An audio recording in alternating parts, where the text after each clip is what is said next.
What's up guys, welcome back to the channel. You're watching Tom Trips Out, and in this episode we're talking about 3 reasons why people choose Cambodia over Thailand. My name's Tom, and this is my trip out. Well, hey everybody, come along with me. Take a trip to a place to find what I see. Meet people, live foods, see the joy they bring, and how much it costs to try new things. Well, come and watch me on my trip out. My name's Tom, this is my trip out.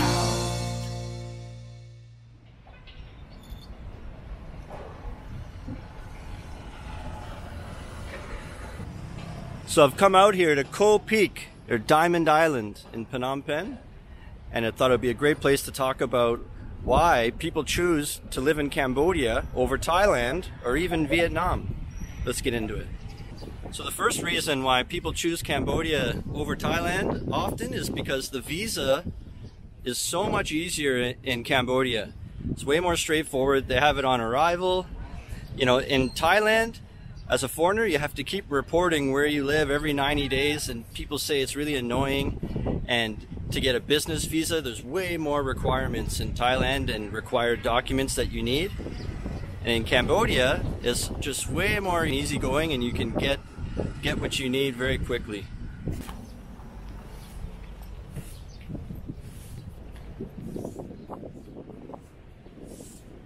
Another thing about if you lived in a place like Thailand or Vietnam, you can't even apply for a business visa or work permit unless you have a degree. So that cuts out an option for a lot of people. If you don't have a degree, then you end up having to choose Cambodia, which brings me to my next point.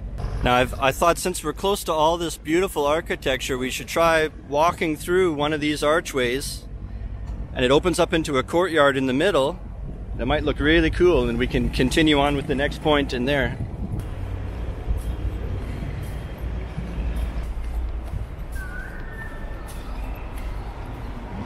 So if you watched my last video about a week ago, it was about 5 reasons why some people can't live in Phnom Penh, and I was in a more impoverished area, and everyone was like, why don't you show a nicer spot? Well, here you go. It's Koh Peak. This was only like a few kilometers away from me. Beautiful, like French European architecture everywhere. So there's many sides to Phnom Penh.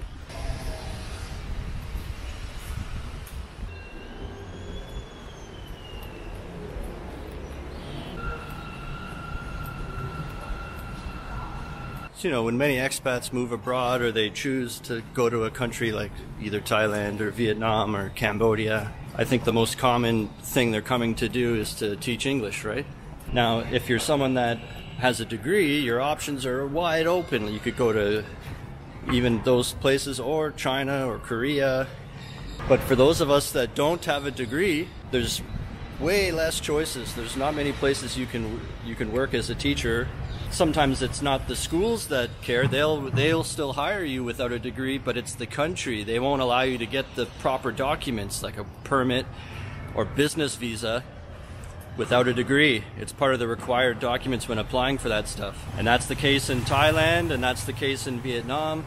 That's the second reason why many people choose Cambodia over Thailand is if you don't have a degree, they welcome you in and you can get a work permit, you can get a work visa, you can get a job. I was teaching grade 8 at a high school for 2 years, and all I had was the TEFL certificate with AVSC. And if that's something you're interested in and you want to also work abroad, I have links below so you could follow in my footsteps and do the same course I did. It's government accredited, and it comes with guaranteed job assistance, so they line you up with a job. And they even have little side programs. If you already have a TEFL, they have a shorter, cheaper program just to line you up with a job. So go check it out and put Tom Trips Out if you sign up for any of them. So the third thing, it's more like a reason you realize after you've already chosen Cambodia, but it's like, oh yeah, this is another reason why it's better to live here.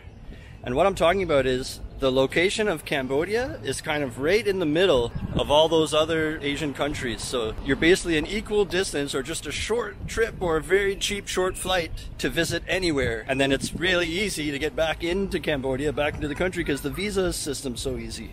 So for instance, this weekend I'm taking a bus to Ho Chi Minh. it's like 4 or 5 hours. And you could also take a bus to Bangkok, or you could go to Laos. And in November, when I'm going to, I'm flying to Krabi in Thailand, and my plane connects through Malaysia. It's like a 1-hour flight to Malaysia.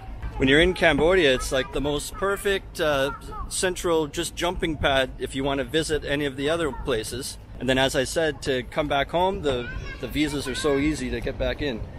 So there was a restaurant at the end of this that I'm walking towards now.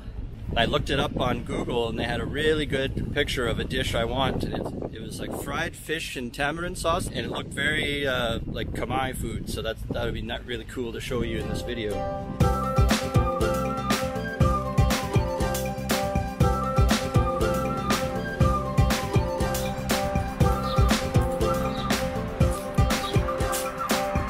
Okay, so we've reached the restaurant and they are open. So let's get in there and see if they'll make me some food.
All right, so that was Koh Peak, fried fish with mango sauce. All right, and that's gonna do it for this episode. Thanks for watching. Hit that subscribe button. Until next time, remember, how you spend your days is the way you spend your life. It's never too late to start tripping out. My name's Tom. This is my trip out.